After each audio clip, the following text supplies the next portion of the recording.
자, 계속해서 보시죠. 자, 이제 419쪽 제4절 걸치는 경우와 높이 제한 등의 내용이 있습니다.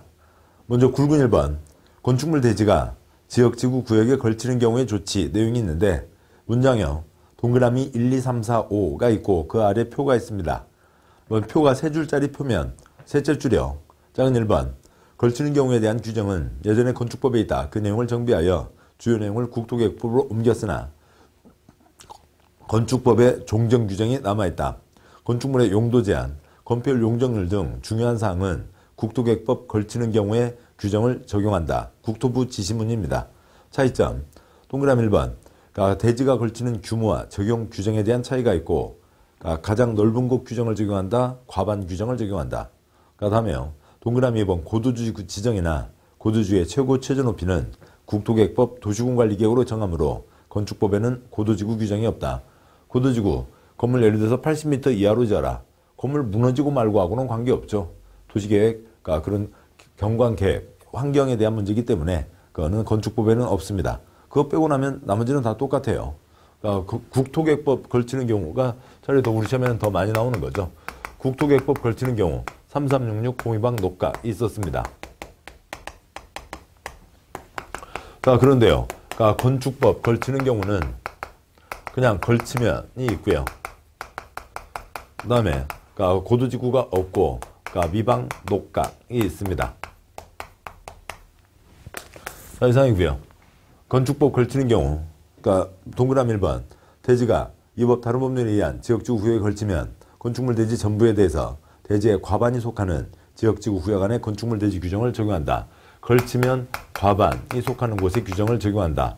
반 넘게 있는 곳에 규정을 적용한다는 거죠. 여기는 응용 문제까지 나오지도 않고 문장 자체가 시험에 나오는 게 거의 없습니다. 굳이 얘기하면 이렇게 되는 거죠. 1200 땅이 있습니다. 1200 땅이 있고 이렇게 선이 정해졌다고 치죠. A지역, B지역, C지역으로 정해져 있고 여기가 500, 400, 300이라면 국토계획법에서는 가장 넓은 곳 규정을 적용한다.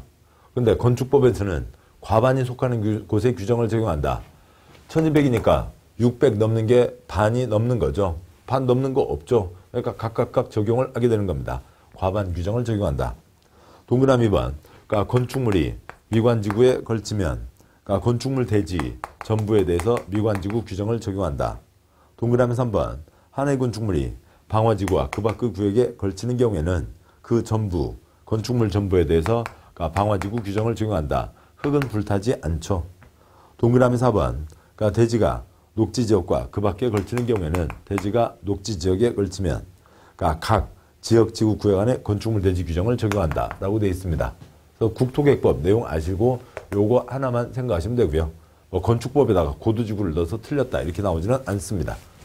걸치는 경우는 그 국토계획법에서 취지를 알고 계시니까 됐고요. 국토계획법 걸치는 경우는 시험에 자주 나오시니까 알고 계셔야죠. 420쪽에 굵은 2번 가로구역별 건축물의 높이 제한이 있습니다. 가로구역, 가구, 도로로 둘러싸인 지역인데요. 먼저 다음 쪽 그림을 먼저 보고 오시죠. 421쪽에 제일 위에 조그만 그림이 있습니다. 동그라미 1번 그 블럭은 80m 이하로 한다. 동그라미 2번 그 블럭 80m 이하로 했는데 그 블럭 안에서도 업무시설은 80 이하, 판매시설은 70 이하로 한다. 동그라미 3번 그 블럭은 80m 이하 블럭이지만 그 중에 그 동그라미 3번 그 땅은 100m까지 짓게 해준다. 라고 하는 그런 뜻입니다. 문장 하나씩 보시죠. 가로구역별 높이 제한. 뭐냐면은, 그 건폐율 용적률만 있으면 아까 40%, 240% 최대 적용 6층 이상이 되잖아요. 6층 이상이니까 아까도 21층, 201층 높이 올라가게 됩니다. 그러면 한 블럭에 삐쭉 들어서게 되는 거죠. 그래서 그것을 일정한 선으로 잡겠다는 겁니다. 동그라미 1번 허가권자 특특 시군구는 시장군수구청장은 지방건축위원회 심의를 거쳐 가로구역을 단일화하여 건축물의 높이를 지정 공고할 수 있다. 이 블럭은 80m 이하로 한다. 동그라미 2번 단 특특 시군구는 건축물의 용도 형태에 따라 같은 가로구역 안에서 건축물 높이를 다르게 정할 수 있다. 이 블록은 80m 이하로 하는데 그 중에서 업무시설은 80이하, 판매시설은 70이하, 기타는 60이하로 한다. 동그라미 3번. 그러니까 특특 시군구는 가로구역 높이를 완화하여 적용할 필요가 있다고 판단되는 대지에 대해서는 건축인의 심의를 거쳐 높이를 완화하여 적용할 수 있다. 80m 이하 블록이지만 여기 이 자리에 들어서는 것은 동그라미 3번 100m로 할 수도 있다. 동그라미 4번. 그러니까 특별시장 광역시장은 도시관리를 위해서 필요하면 가로구역별 건축물의 높이를 특별시 광역시 조례로 정할 수 있다. 괄호 원칙적 허가권자가 특특 시군구이죠. 괄호 자치구 구청장이 가로구역별 높이를 정하는 게 원칙이지만 그러다 보면 시가지 경관이 어수선해질 수 있으므로 특별시장 광역시장이 높이를 정할 수 있게 하였다. 시나 구는 경계가 녹지 등으로 차단되어 있으므로 상급청인 도에서 권한을 가져올 필요가 없다. 구마다 따로 정하는데요. 구청장이 따로 정하는데 구가 다른데 여기는 낮게 여기는 높게 낮게 높게 하면 어수선해지는 거죠. 그래서 구청장 윗사람 그러니까 특별시장 광역시장이 가져와서 높이를 따로 정할 수도 있다 까지가 있는 겁니다. 이게 가로구역별 높이 제한. 다음 내용이요. 그러니까 굵은 3번 일조 확보를 위한 건축물의 높이 제한이 있습니다. 그러니까 햇볕 쬐고 살아야 되는 거죠. 특히 비타민 D는 아무리 영양제를 먹어도 안 만들어지고 햇볕을 같이 쬐야 만들어진다고 합니다. 근데 약국에도 비타민 D도 포함된다고 하는데 성분은 잘 모르겠고요. 아무튼 그런데 내 햇볕부터 챙기자, 남의 애를 가리지 말자. 뭐가 먼저예요? 남의 애를 가리지 말자. 그게 먼저이죠. 햇볕 쬐고 살자는 겁니다. 그래서 그러니까 일조 확보를 위한 높이 제한 규정이 있는데요. 그 표면은 그 첫 번째 표 넘어서서 시험 나온 적 거의 없습니다. 첫 번째 표에서요. 먼저 사람 살자는 지역, 주거지역입니다. 주거지역인데 거기에 전용주거, 일반주거, 준주거가 있죠. 그런데 준주거지역은 상업기능이 추가되는데 햇볕 쬐자고 건물을 멀리 떨어뜨려 놓을 수가 없다고요. 준주거지역은 제외한 전용주거지역, 일반주거지역에 짓는 모든 건축물에는 햇볕이 쫙 들어가야 됩니다. 김밥집도요. 예, 김이 눅눅해져서요. 그게 아니라 김밥집을 주택으로 용도 변경할 수 있잖아요. 자산 전문 영교 근주기가 있죠. 그래서 근린생활시설에서 주택으로 용도 변경 신고만 하면 됩니다.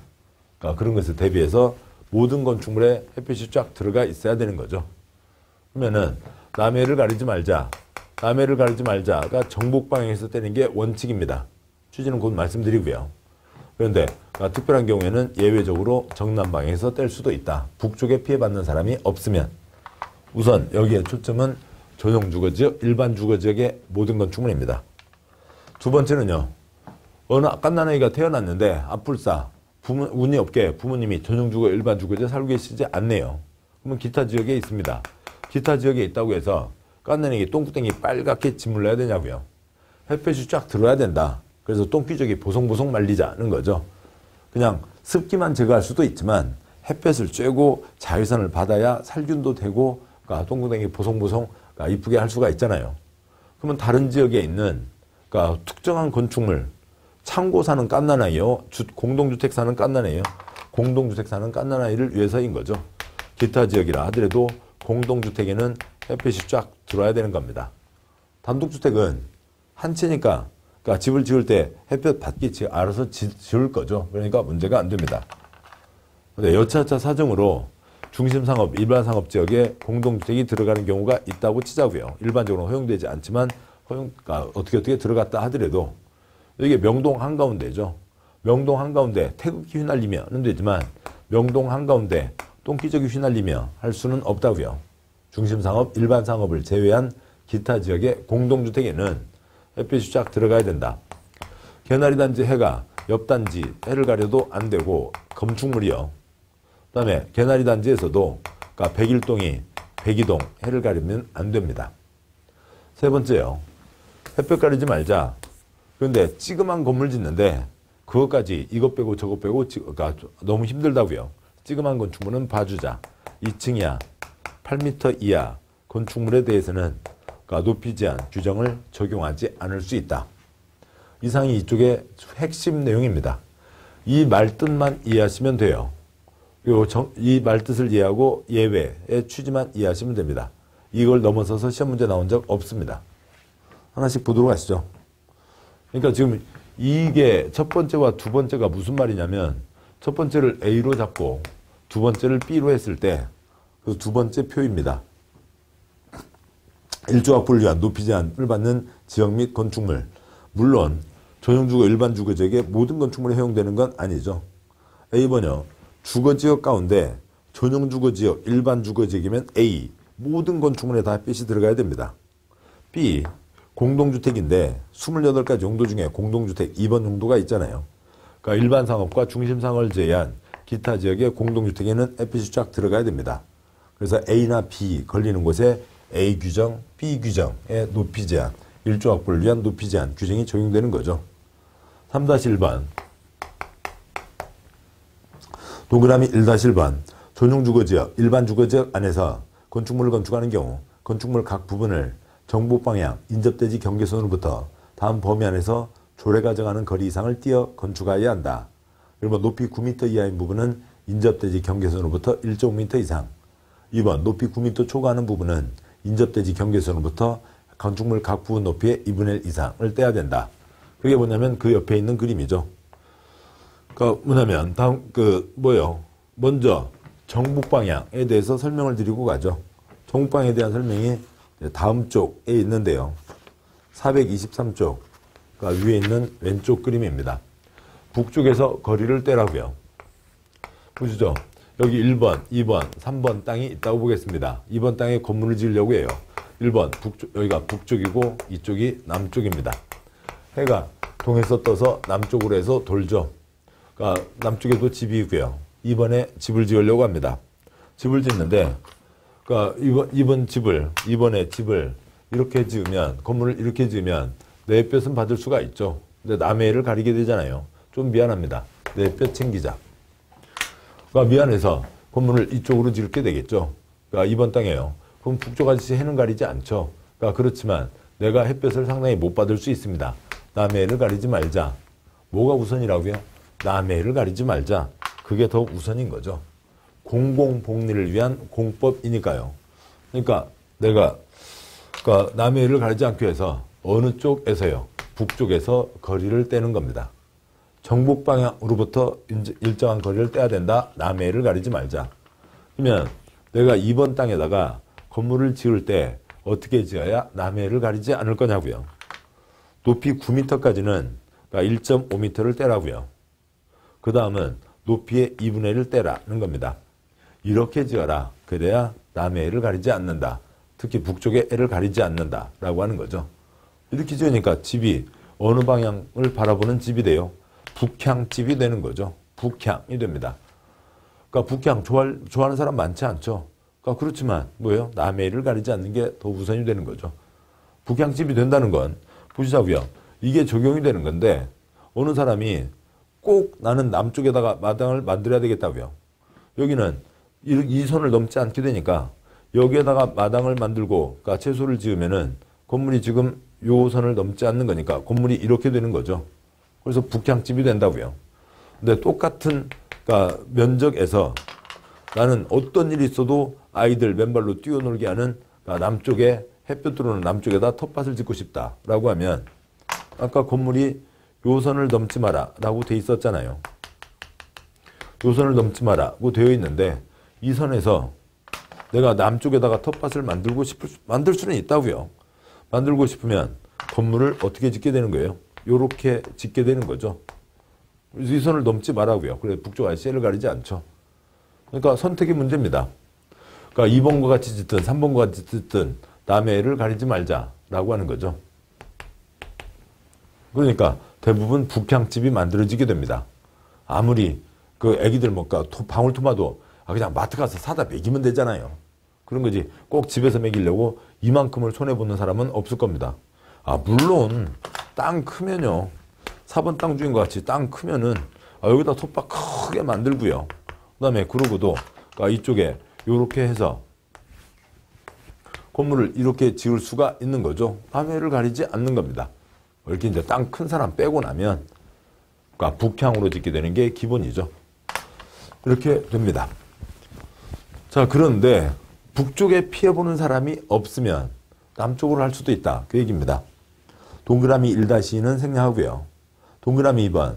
다음 경우에는 위규정에 불구하고 건축물 높이를 경남 방향 인접대지 경계선부터 거리에 따라 시군구가 정하여 고시하는 높이 이하로 할 수 있다. 정남 방향에서 거리를 잡겠다라고 하는 겁니다. 그러면 이것을 그대로 반사 돌려서 정남 방향에서 하게 되니까 그러니까 건축물이 이런 방향으로 들어서게 되는 거죠. 그러면 남쪽에 마당을 만들 수 있는 남향집이 되는 겁니다. 해를 받는 집이 되는 거죠. 북쪽 아저씨 어떻게 하려고요? 북쪽 아저씨가 없다고요. 피해받는 북쪽 아저씨가 없다고요. 그러니까 이렇게 할 수 있다는 거죠. 그러니까 1번부터 6번이요. 1번 택지개발지구, 2번 대주성사업지구, 3번 지역개발사업구역, 4번 산업단지, 5번 도시개발구역, 6번 정비구역. 다 쫙 밀고 새로 짓는 곳입니다. 자, 새로 하는 곳이니까 그 전체 땅이 판교로 하면 축구장 930개, 930만 제곱미터가 한 필지이고 거기에 건물들을 또르륵 집어넣는 거지 피해받는 북쪽 아저씨가 없는 거죠. 7번 종방향으로 도로공원 하천 등 건축이 금지된 공지에 접하는 데지 북쪽에 건물 지어서 쓰는 사람이 없는 거죠. 8번 종방향으로 접하고 있는 대지 소유자와 합의한 경우가 있습니다. 여기는 북쪽 아저씨가 있는데 피해받는 북쪽 아저씨가 아니죠. 북쪽 아저씨가 여기 북쪽 아저씨가 있는데 대부분 이렇게 해서 쓰게 돼서 자기 건물을 일정한 값을 받고 팔게 될 건데 나중에라도요. 북쪽 아저씨가 건물을 이쪽에다 붙여도 된대요. 그러면 여기 1번, 2번 있는데요. 뭐 11번, 12번이라고 할까요? 12번 들어가는 사람이 아이고 이거 미안해서 어떡해요. 11번 아저씨가 괜찮대요. 그러면 경산한 거죠. 근데 11번 아저씨는 뭐 때문에요? 김치 부침개 때문에 부침개 완전 그러니까 필이 꽂히신 분입니다. 그러니까 이쪽으로 하면 만약에 이렇게 돼 있으면은 그러니까 부침개 붙여서 그러니까 좀 나눠 먹으려면 한참 걸어가야 되잖아요. 이렇게 돼 있으면 그러니까 3층에서 창문만 열고 잠자리채로 부침개 줄 수 있잖아요. 그래서 부침개 좀 얻어 드시려고 그러신 모양인가요? 그거 말고는 이해할 수가 없습니다. 아무튼 11번 아저씨가 합의를 했으면 이렇게 할 수도 있다. 아무튼 북쪽 아저씨가 없거나 7가지. 8번째는 피해받는 북쪽 아저씨가 없는 거죠. 그럴 때는 남향으로 할 수도 있다라고 하는 겁니다. 3-2번이요. 이쪽 공동주택이죠. 동그라미 1번. 일반 상업지역과 중심 상업지역에 건축하는 것을 제외한 그러니까 명동에서는 건축물을 다닥다닥 붙여야 된다고요. 멀찍멀찍 뛰자 그렇게 할 수가 없다는 얘기입니다. 다른 지역에서 공동주택은 채광 확보를 위해서 대통령이 정하는 높이 이하로 해야 한다. 작은 1번, 작은 2번 다음과 같은 공동주택을 얘기하고요. 동그라미 2번 인접대지 경계선, 옆단지 해를 가려서는 안 된다. 점점 시험 나온 적 없습니다. 동그라미 3번 동일한 대지 안에서 이웃한 동 사이의 높이에 따른 거리 제한, 옆동 해를 가려서도 안 된다라고 하는 겁니다. 그러니까 3-3번 2층이야 8m 이하의 경우에는 그러니까 1조 확보를 위한 높이 제한 규정을 적용하지 않을 수 있다가 있습니다. 3. 그러니까 높이 제한에 가로구역별 높이 제한, 그 다음에 그러니까 1조 확보를 위한 높이 제한 규정이 있습니다. 다음 6장에 강론 2번째로 건축물의 구조 및 재료와 건축 설비가 있는데 여기는 시험 나온 적도 거의 없고 7문제 중에 어쩌다 한 문제, 뭐 어떤 경우에는 이제 2문제 나온 경우도 있긴 한데 거의 대부분 한 문제인데요. 그 한 문제를 대비하기 위해서 6장 전체를 다 외우고 있을 수는 없는 겁니다. 그리고 문제를 나중에 이제 기출문제나 이제 그런 것들을 보셔도 아시겠습니다만 대비할 수가 없는 내용이에요. 그래서 건축법 7문제를 다 맞추시려고 하지 마시고 6장은 그냥 아주 전문적인 영역도 있구나. 거기까지는 이 깊은 세부사항은 알 수가 없구나. 라고 마음을 편히 두시는 게 훨씬 공부에 효율적입니다. 객관식 시험이죠. 평균 60점, 공법은 65점 맞으시면 되잖아요. 걱정하실 필요가 없는 겁니다. 먼저 제1절 건축물의 구조 내력이 있는데요. 그러니까 문장 보고 다시 앞으로 와서 설명드리죠. 1번 건축물의 구조 안전 1-1번 원칙 건축물은 고정하중, 적재하중, 적설하중, 풍압, 지진, 그 밖의 진동 충격에 대해서 안전한 구조를 가져야 된다. 건축물이 고정하중, 지 무게도 못 버티고 무너지면 안 되죠. 적재하중, 이렇게 숨 들이쉬고 또 이렇게 발꿈치 들고 안 그러셔도 돼요. 여러분 몸무게 정도는 충분히 버틸 수 있습니다. 적재하중, 위에 눈이 쌓였다고요. 적설하중, 풍압, 63빌딩이 30cm 흔들리게 돼 있죠. 안 흔들리면 부러지게 되니까요. 그러니까 그렇게 돼 있습니다. 버텨야 된다. 1-2번 건축 허가 대상은 설계자가 구조 안전을 확인해야 되는 겁니다. 동그라미 1번 허가 대상 건축물을 건축하거나 대수선하는 경우 구조 안전을 확인해야 한다. 그리고 동그라미 2번 지방자치단체장은 구조 안전 확인 대상 건축물에 대해서 허가를 할 때 내진 성능 확보 여부를 확인해야 된다. 국토부령으로 새로 따로 구조 안전에 대한 세부 기준이 있습니다. 뭐 몇 미터 높이고 무슨 용도면은 철근을 몇 개를 써야 몇 미리짜리 철근을 몇 개를 써야 되고 아니면 철골을 쓸 때는 어떤 철골을 써야 되고 그런 것들이 있겠죠. 그러니까 그런 것에 따라야 되고 그다음에 워낙 지진 많이 일어나고 있으니까 지방자치단체장은 내진 성능을 확보하는지도 따져라 라고 하는 겁니다. 1-3번 건축주가 구조안전 확인 서류 제출해야 되는 대상. 동그라미 1번 구조안전을 확인한 건축물 중 다음 건축물의 건축주는 해당 건축물 설계자로부터 구조안전의 확인 서류를 받아 착공 신고를 할 때 확인 서류를 허가권자에게 제출해야 한다. 1번 층수가 3층 이상인 건축물로 해서 8번까지 세부적인 사항들이 있습니다. 3층 이상이 되면 건축주가 손에 한번 서류라도 들고 왔다 갔다라도 하라고요. 그러니까 돈 있으니까 땅 샀고 돈 있으니까 돈 주고 받아가지고 허가 신청 넣고 허가 받아서 건축 돈 줘서 맡기고 하는데 내 건물이 뭔지 손으로 한번 들어보기라도 하라는 거죠. 건축주가 구조안전 서류를 허가권자에게 제출해야 된다. 1-4번 설계자가 건축구조 기술사의 협력을 받아야 하는 대상. 동그라미 1번 생략하고요. 동그라미 2번 다음 건축물의 설계자는 해당 건축물의 구조안전을 확인하는 경우 건축 구조 기술사의 협력을 받아야 된다. 작은 1번 6층 이상인 건축물, 작은 5번까지가 있습니다.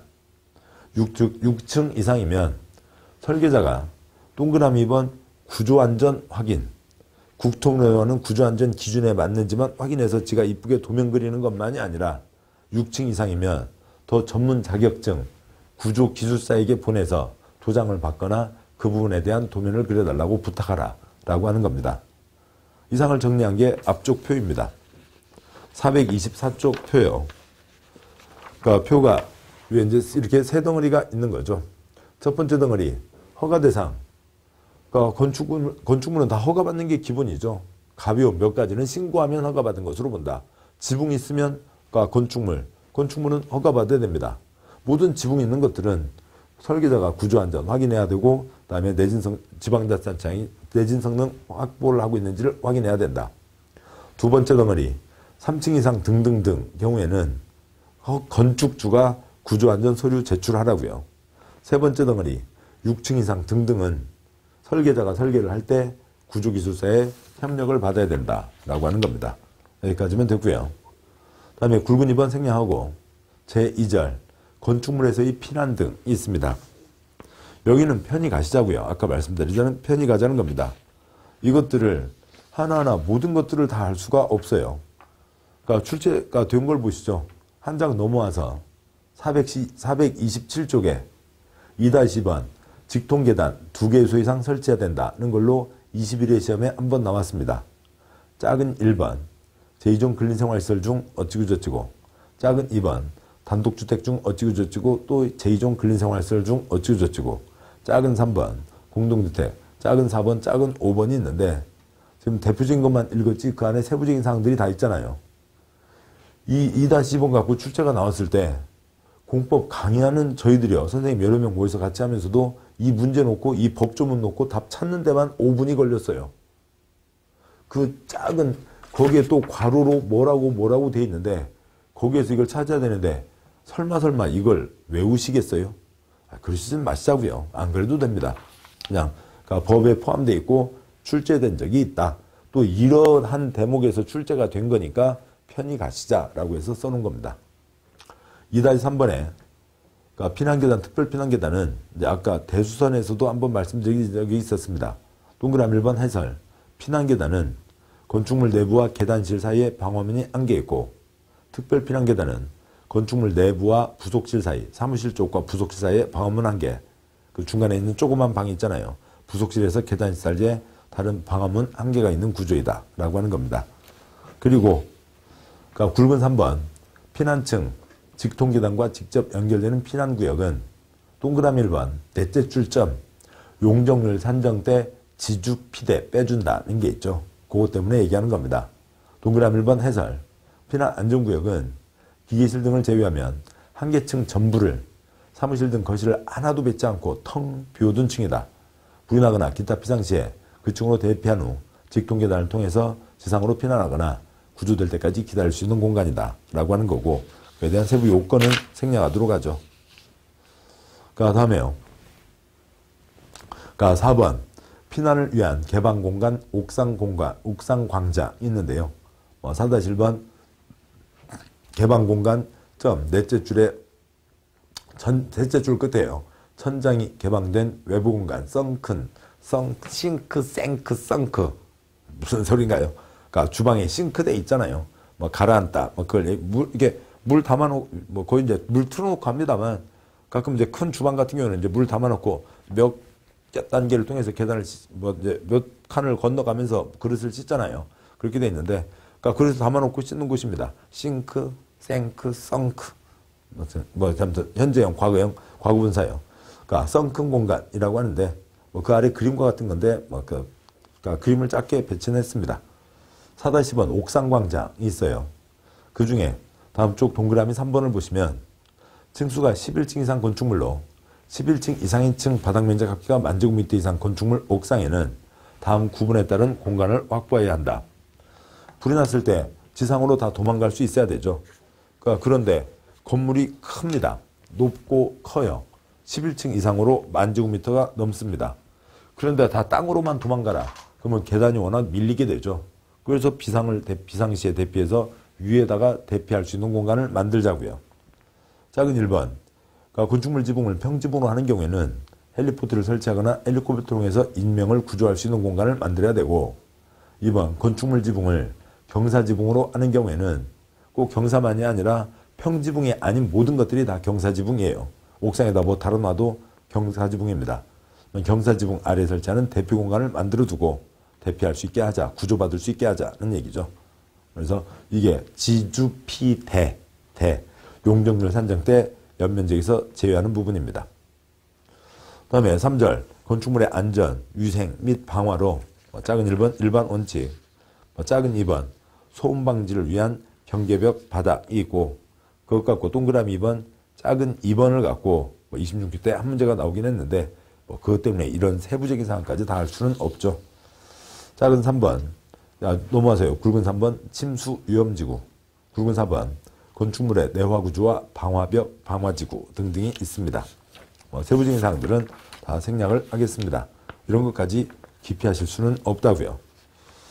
다음에 433쪽에 굵은 5번 건축물의 내부 마감 재료와 실내 건축이 있는데요.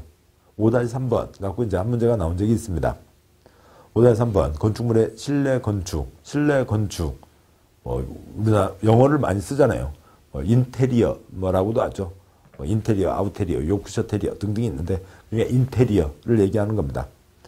동그라미 1번 실내 건축이란 건축물의 실내를 안전하고 쾌적하며 효율적으로 사용하기 위해서 내부 공간을 칸막이로 구획하거나 벽지, 천장재, 바닥재, 유리 등 대통령이 하는 재료 또는 장식물을 설치하는 것을 말한다. 그래서 거기에 설치될 수 있는 그 실내 건축 재료를 갖고 한 문제가 나온 적이 있었는데요. 작은 1번에 벽, 천장, 바닥, 반자틀, 2번 실내에 설치하는 난간, 창호, 출입문, 3번 실내에 설치하는 전기, 가스, 급수, 배수, 환기시설, 4번 실내에 설치하는 충돌, 끼임 등 사용자의 안전사고 방지를 위한 시설의 재료. 지나고 보면 아무것도 아니네요. 작은 2번에 실내에 설치하는 재료는 당연히 실내 건축 재료일 거잖아요. 작은 3번에도 실내에 설치하는 전기 등등의 재료는 실내 건축 재료인 거잖아요. 그런 얘기였습니다. 그리고 우리들이 지금 내가 실내를 이용하고 있다고요. 그래서 내가 눈으로 보는 이 실내, 요것만 실내 건축이 아니잖아요. 그 공사 현장을 떠올려 보자고요. 어느 가게 나가고 다른 가게 들어오기 위해서 공사를 하고 있습니다. 그럼 일단 다 뜯어냈고요. 그러니까 그대로, 김밥 나라에서 김밥천국 상호만 바뀌는 게 아닌 거면 다 뜯어냈고 전기선 있고 파이프 새로 배치하고 그런 것들 다 하잖아요. 그 모든 것들이요. 지금 이게 건축법이잖아요. 안전에 대한 건축법이니까 그 모든 것들을 다 대상으로 하는 겁니다. 그리고 이제 마감이 다 끝났을 때 우리가 그 안에서 보는 게 눈에 보이는 만큼인 거죠. 요 안에 있는 것들도 다 지금 이 눈에 보이는 안쪽으로 다 공사가 된 겁니다. 그게 실내 건축 재료에 해당하는 거죠. 그런 뭐 기본 개념 수준에서 나온 겁니다. 자, 이런 내용들은 다 과감하게 생략합니다. 문제 나온 정도만 짚도록 하시죠. 한 장 넘어와서 435쪽에 4절 건축 설비가 있고, 굵은 2번 승강기가 있습니다. 동그라미 1번 건축주는 6층 이상으로 연면적 2000제곱미터 이상 건축물을 건축하려면 승강기를 설치해야 한다. 6층 이상 2000제곱미터 이상이면 승강기를 설치해야 한다. 으로써인 거니까 만약에 300제곱미터짜리로 6층짜리, 1800짜리는 승강기를 설치하지 않아도 되죠. 6층 이상으로서 2000제곱미터 이상인 거니까요. 요건 그 정도예요. 승강기는 우리와 워낙 밀접한 거니까. 그런데 6층인데도 승강기도 없으면 분양 임대가 안 되니까 붙이겠죠. 동그라미 2번 높이 31m를 초과하는 건축물에는 유규정에 따른 승강기, 승용 승강기뿐만 아니라 화재에 대비한 비상용 승강기를 추가로 설치해야 한다. 우리나라 소방 사다리차가 워낙 모자랍니다. 그래서 31m 초과 때는 비상용 승강기를 추가로 설치한다고 되어 있습니다. 자, 여기까지가 있고요. 다음에 굵은 4번의 기술적 기준에 대한 얘기가 있고, 그중에 다음 쪽 동그라미 4번에 437쪽이요. 4번 국토부 장관은 기후변화, 건축기술 변화 등에 따라 건축법 일부 규정에서 정한 건축물의 구조, 재료 등에 대한 기준이 적정한지를 검토하는 모니터링, 건축 모니터링을 3년마다 실시한다라고 되어 있습니다. 3년마다 한다. 이 건축 모니터링이 중요한 게 아니고요. 공법에 이러저러한 계획이 있죠. 계획, 검토는 다 5년으로 되어 있습니다. 계획 중에 검토하는 것도 있고 안 하는 것도 있어요. 검토하는 것은 다 5년이라고요. 계획 중에 검토하는 것은 5년마다 검토합니다. 만약 우리나라 속담이 16년마다 강산이 변한다 라고 하면 8년마다 검토하겠죠. 10년마다 강산이 변한다. 그 속담이 정해져 있으니까 5년마다 검토를 하는 겁니다. 근데 얘는 5년이 아니라 3년이다. 중요하지 않다고요. 행정계획 중에 검토하는 건 5년마다 검토한다. 그게 초점입니다. 여기까지 보셨고 7장 마지막 위반 건축물이 있습니다. 먼저 제1절 기존 건축물이라고 하는데 지금 공부하고 계시는 이 건물, 그 건물이요. 저 아니면 지금 촬영하고 있는 이 건물이요. 지난주에도 있었고 어제도 있었고 오늘도 있어서 기존 건축물, 그러면 별 의미가 없네요. 그러면 그냥 우리나라 눈에 보이는 모든 건축물 밤에 뚝딱 우렁각시가 맞는 거 아니면 다 기존 건축물이 되니까요. 기존 건축물을 어제도 있었다라고 하는 걸로 쓰는 건 우리 공법에서 거의 1%밖에 안 되고요. 기존 건축물이라고 하면 대부분 지금 규정에는 맞지 않지만 이 사람은 아무 잘못 없는 거예요. 그런 겁니다. 대표적으로 어디요? 그 경기도에 북한강 주변에 있는 강가 주변에 있는 매운탕집이요. 빠가사리, 매운탕, 매기, 매운탕 집들이요. 지금 허가 나요? 안 되죠. 근데 왜 있어요? 옛날에 있었으니까요. 그 법 규제가 있기 전에 있었습니다. 그러니까 그것을 인정해 준 거죠. 뭐예요? 중개사 자격증으로 대표되는, 그쪽에서도 우리가 봤을 때도 중개인이 있으시잖아요. 그다음에 약종상이라고 들어보셨는지 모르겠네요. 약대 안 나오고 약사 시험 안 보고 그냥 해방 전부터 그냥 그 계속 그 약 판매를 하셨던 그런 어떤 약방이 있었어요. 한약을 처방하는 한의사 말고요. 한약사 말고요. 그냥 약재를 파는 분이 있었다고요. 거기는 그냥 해방주에 약사법 새로 생겼지만 계속 그 약업을 하게 하신 거죠. 약재를 판매하는 일을 계속 하시게 되는 겁니다. 그러니까 약종상. 이제 그런 기득권은 인정해 줘야죠. 법 바뀌었으니까 당장 못 한다. 그건 아니잖아요. 그런 게 기존 건축물입니다. 1번 기존 건축물. 허가권자는 법령의 제정 개정이나 그 밖에 대통령으로 정하는 사유로 대전한 건축물이 건축 중에 잘못 없이 이 법에 맞지 아니하게 된 경우에는 대통령으로 정하는 범위에서 해당 지방 조례로 정하는 바에 따라 다음 범위의 건축을 허가할 수 있다. 1번 기존 건축물의 재축, 2번 증축, 개축은 법령 규정에 적합한 경우에만 할 수 있다는 거죠. 또 이제 그 손두부집들 이제 가끔 보면은 그 옛날 허름한 초가집으로 하잖아요. 뭐 두 가지 의미가 있습니다. 그래서 손님들이 뭐 계속 와요. 거기는 뭐, 이 집은 엄청 맛있어. 엄청 맛있어. 우리 동네 왔으면 꼭 그 집은 한번 가봐야 돼. 그래서 데려갑니다. 근데 눈 감고 먹여보면요. 이 두부, 저 두부 얼마나 차 있는지 모르겠어요. 근데 왜 그렇게 맛있어요? 그 분위기가 맛있잖아요. 그 분위기가 맛있는 겁니다. 그려. 이게 우리 엄마 손맛이요. 다 똑같아요. 비슷했어요. 근데 이게 이 집 엄마는 맛있고 저 집 엄마는 맛 없었어요. 왜 전국 엄마는 다 똑같이 그 집 맛하고 똑같아요. 누구나도 와서 이게 우리 엄마 손맛이요. 왜 모든 엄마 맛이 똑같아요. 그냥 그 분위기가 좋은 거잖아요. 고생했던 어릴 때 추억을 떠올리고 지금 와서 돈 내고 그걸 먹을 수 있는 자기의 좀 이런 게 자랑스럽고 아무튼 그런 추억을 생각하고 이런 거잖아요. 그런 겁니다. 거기다가 돈 벌었다고 해서요. 거길 20층짜리 콘크리트 집으로 바꿔 지어봐요. 손님들 가요? 안 가죠. 그냥 그래서 그 옛날 집으로 있는 겁니다. 두 번째는 줄을 세워놔야 배고프고 서 있는 동안 그래서 이제 와서 한 그릇 주면은 맛있다고 먹게 되겠죠. 세 번째는 건축법에서 개축을 못해요. 건축법에서요. 재축만 할 수 있어요. 멸실된 것만요. 그런 경우에서 그렇게 하는 거죠. 물론 이제 특별한 경우에는 지방 상황에 따라서 좀 이제 바꾸어서 짓게도 해주기도 합니다만 법조문은 이러합니다. 굵은 2번, 2-1번, 동그라미 1번. 그러니까 특특시군구는 기존 건축물이 국가보안상 이유가 있거나 건축법 규정을 위반해서 다음 기준에 해당하면 해당 건축물의 철거, 개축, 증축, 수선, 용도 변경, 사용금지, 사용 제한, 그 밖에 필요한 조치를 명할 수 있다. 다섯째 줄이요. 1번 지방건축인의 심의 결과 도로 등 공공시설 설치에 장애가 된다고 판정된 건축물인 경우 2번 허업권자가 건축인의 심의를 거쳐 붕괴, 무너져 내린다고요. 도괴, 쓰러진다고요.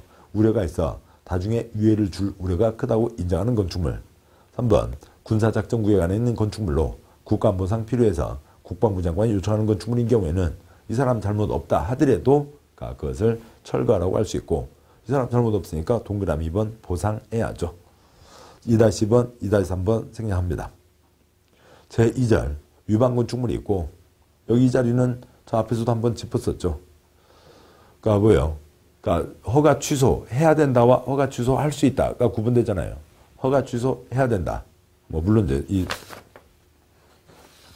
앞에 표가 있어서 여기는 다시 반복해서 표는 넣지 않았습니다만 그러니까 건축법 1년 내 착수하지 않고 완료 불가능, 농지법 조치명령 위반, 허가 취소해야 된다가 있었죠. 위반 건축물은 허가 취소할 수 있다입니다. 굵은 1번, 동그라미 1번, 먼저 6째 줄 괄호 위반의 정도나 적발 시점이 천차만별입니다. 그래서 위반을 확인했을 때 그거에 대해서 합당한, 마땅한 조치 중에서 선택해서 취할 수 있게 하자고요. 허가 취소나 다른 여러 가지 조치 중에서 취할 수 있다. 동그라미 1번, 허가권자는 대지건축물이 이 법 규정의 명령처분에 위반되면 이 법 규정에 하는 허가 승인을 취소할 수 있다. 아니면 니은번, 건축물의 건축 주승에 대하여 공사의 중지를 명할 수 있다. 아니면 디귿번, 상당한 기간을 정하여 건축물의 철거, 개축, 증축, 수선, 용도 변경, 사용금지, 사용 제한, 기타 필요한 조치를 명할 수 있다는 거고요. 동그라미 2번, 허가 등 이익 줬다가 뺏으려면 그 사람 얘기 들어라. 허가 승인을 취소하려면 청문을 실시해야 한다. 동그라미 3번, 허가권자는 허가나 승인이 취소된 건축물, 시정령 받고 이행하지 않은 건축물에 대해서 다른 법령에 따른 영업, 그 밖의 행위를 허가, 면허 인가 등록, 지정을 하지 아니하도록 요청할 수 있다. 즉 위반 건축물에 대해서는 영업 허가 등을 내주지 마세요. 다른 관청에다 얘기할 수 있다. 굵은 2번, 행정 대집행과 그 특례가 있는데 거기 가기 전에 우선 그 행정벌과 행정강제에 대해서 잠깐 보도록 하시죠. 다음 쪽 그림을 참고하면서 보겠습니다. 먼저 다음 쪽 그림 보시죠. 441쪽이에요. 국민 누구라도 법을 지켜야 됩니다. 그런데 어느 누가 법을 위반했어요. 위반했으면 그걸로 끝. 그러면 누구라도 법 위반하고 무법천지가 되게요. 위반했으면 처벌을 하는 겁니다. 처벌에는 행정, 그러니까 형벌도 있고요. 죄송합니다. 그 다음에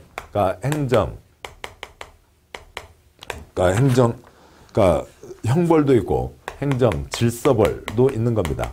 말은 이제 질서벌, 이제 행정법 이론으로 그렇게 합니다만 과태료인 거죠. 먼저 계속 가고 설명드리겠습니다. 위반했으니까 처벌은 당연한데 처벌로만 끝나는 경우도 있고 처벌로만 끝나서는 안 되는 경우도 있네요. 왜 그러냐면 그러니까 위반 상태를 계속 놔두고 있으면 안 되잖아요. 그래서 위반 상태를 건물 곧 무너지겠는데 벌금 때린 걸로 끝이요? 안 되죠. 고쳐야죠. 그래서 고치라고 무슨 명령을 때립니다. 조치명령, 이행명령, 개선명령, 원상회복명령, 시정명령 등등을 때리는 거죠. 그러면 지금이라도 그 명령을 이 사람이 이행해야 됩니다. 법에 정해진 상태에 맞게 가라고요. 한번 위반했지만 지금이라도 맞게 가라고요. 그런데 이 사람이 이행하지 않고 있으면 사람 무너지겠다고요. 가만히 있으면 안 되죠. 그러면 이거에 대해서 관청에서 만약에 이게 돈 내라 안 냈습니다. 돈 내라 명령 때리고요. 그래도 나쁜 명령 때린다 안 내리면 징수할 수가 있죠. 그래서 이제라도 법에 맞게 고치는 겁니다. 철거하라 했는데 건물 지어서는 안 된다고요. 불법으로 지었습니다. 철거 명령 때리는데 이행하지 않고 있으면 어떻게 하고요? 관청에서 대신 철거를 할 수도 있어야 되죠. 뭔가 하지 마라 했는데 해서는 안 된다. 위반했습니다. 기회를 줬는데도 안 하고 있으면 이 사람에게 계속 돈을 때려서 그 이 명령을 이행하게 강제하기 위해서 계속 돈을 때리면 돈 못 써서 이행을 하겠죠. 이런 식으로 관청에서 생각하는 적법한 상태에 맞게 만들어내자고요. 그러니까 적법한 상태에서 만들어내는 행정 강제를 하겠다는 건데, 그러니까 죄송합니다. 이런 표현은 우리 시험하고는 관계 없어요. 이거는 공무원 시험에 나오는 거지, 행정법 시험에 나오는 거지, 우리 시험에는 나오지 않습니다. 지금 상황이 이러하다고요. 이건 법 위반에 대한 처벌이 있는 거고, 여기는 행정청이 생각하는 목적에 맞게 만들어내자고요. 우주 플리스가 아니고요.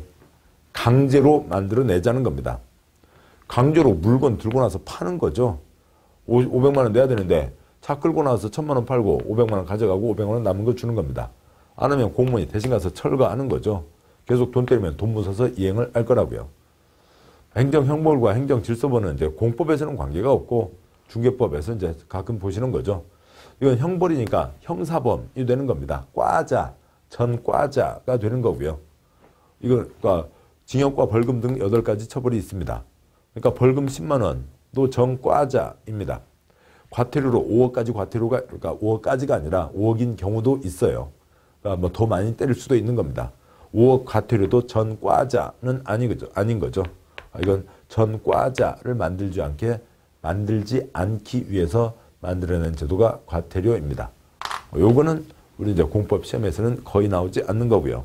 투기 관련 처벌 조항만 몇 군데 아시면 됩니다. 이제 여기서 이제 돈 내라는 얘기는 아니잖아요. 요거 빼고요. 대집행과 이행가 강제금이 있습니다. 다음 쪽 보시죠. 441쪽이요. 동그라미 1번. 행정대집행은 계고, 통지, 대집행, 비용징수 절차로 진행된다. 동그라미 2번. 허가권자는 건축허가 건축신고, 토지 굴착 부분에 대한 조치, 위반 건축물에 대한 필요한 조치를 할 때 다음에 해당하는 경우로 행정대집행법에 따른 계고통지 절차에 의하면 목적을 달성하기 곤란한 때에는 계고통지 절차를 거치지 않고 바로 대집행할 수도 있다. 1번 재해가 발생하면 위험이 절박한 경우 등등등이 있습니다. 그래서 종이딱지 날릴 시간 없다고요. 계고통지 안 하고 바로 들어갈 수도 있다. 특별한 경우죠. 3번 굵은 3번 이행강제금이 있습니다. 부가금, 부가 액수가 복잡해졌는데요. 그동안에도 부가 액수 갖고 나온 적은 거의 없어요. 그러니까 건축법 위반 상태에 대한 조치가 우리 생각으로는 중요한 것 같긴 한데 그 액수 이런 숫자 갖고 이렇게 된 적은 많지 않습니다. 그 중에 특례 갖고 나온 적은 한두 번 있고요. 아무튼 보도록 하시죠. 뒤에 문장이 긴데 우선 그러니까 표를 보고 말씀드리겠습니다. 표로 말씀드리죠. 표의 두째 줄이요. 중요한 4가지 위반, 허가 위반, 신고 위반, 건폐율 위반, 용적률 위반에 대해서는 위반 면적 곱하기 시가표준의 50% 이하를 1년에 2회 이내에서 반복해서 때립니다. 조례로 정하는 횟수만큼이요. 그러니까 만약에 100% 무허가 건축물이 있으면 전체 50% 이행강제금 1년에 2번. 그럼 100%에 가까이 냈죠. 또 다음에 또 2번, 다음에 또 2번. 그러니까 건물 액수만큼을 거의 매번 내야 될 수도 있다고요. 그런 거죠. 돈 묻어서 이행하겠죠. 표의 셋째 줄이요. 그 4가지 위반이 아닌 기타 위반은 시가표준액 곱하기 10% 이하. 다음에요. 영리 목적으로 위반했거나 상습적 위반인 경우에는 그 금액의 위험면적 곱하기 시가표준액의 1.5배까지 때릴 수가 있습니다. 죄송합니다. 위 금액의 50%와 10% 이하 그 금액의 1.5배까지 때릴 수가 있습니다. 축사가 등을 지었는데 그게 수도권은 워낙 사람이 바글바글하고 신경을 더 써야 되는 거죠. 500제곱미터 미만은 조금 봐주자고요. 축사지 자른 거니까 위 금액의 0.8배. 수도권이 아닌 곳은 1000제곱미터 이하까지 해서 0.8배. 근데 제일 아랫줄이요. 사람 사는 찌끔한 건 봐주자고요. 85제곱미터 이하 주거용 건축물에 대해서는 위 금액의 0.5배까지 때릴 수 있다. 그리고 나머지들은 1년에 2회 이하에서 조례로 정하는 횟수만큼 때리는데 85제곱미터 이하 주거용 건축물에 대해서는 총 5회 이하에서만 때리자라고 되어 있습니다. 이 문장들을 보시죠. 허가권자는 대지건축물이 이법 규정의 명령 처분에 위반해서 시정명령을 받은 후 시정기간 내에 해당 시정명령의 이행을 하지 않은 건축주에 대해서는 한 번 더 기회를 줍니다. 해당 시정명령 이행에 필요한 상당한 이행기간을 정해서 그 기한까지 시정명령을 이행하지 않는 경우에는 다음 이행강제금을 부과한다. 그러니까 작은 1번 건폐율 용적률 허가 위반 시행과 위반에 대해서는 시가표준액의 50% 이하. 2번 위 1호 외의 위반 4가지 위반이 아닌 경우에는 10% 범위 즉 10% 이하. 동그라미 2번 영리 목적을 위한 위반이나 상습적 위반 등 대통령으로 정하는 경우에는 50% 범위에서 가중할 수 있다. 그러니까 1.5배까지 때릴 수 있죠. 동그라미 3번 허가권자는 최초 시정명령 있었던 날을 기준하여 1년에 2회 이내 범위에서 조례로 정하는 횟수만큼 이행될 때까지 반복하여 부과 징수할 수 있다. 3-2번 특례구역. 그러니까 동그라미 1번 단 연면적이 85제곱미터 이하인 주거용 건축물과 기타 주거용 건축물로 대통령으로 정하는 경우에는 위 금액의 2분의 1 범위에서 조례로 정하는 금액을 부과하고 85제곱미터 이하의 주거용 건축물 등에 대해서는 5회를 넘지 않는 범위에서 부과횟수를 따로 정할 수 있다. 동그라미 2번 허가권자는 위 이행강제금을 다음에서 정하는 바에 따라 감경할 수 있다. 깎아줄 수 있다. 1번 축사로 500제곱미터 이하인 경우는 5분의 1을 깎아주니까 0.8배를 때리게 되는 거죠. 그 다음에 축사 등 농업용 시설로서 수도권 외의 지역에서 1000제곱미터 이하인 경우에 5분의 1을 감경할 수 있다. 기타 등등이 있습니다. 동그라미 3번 내용이 있고요.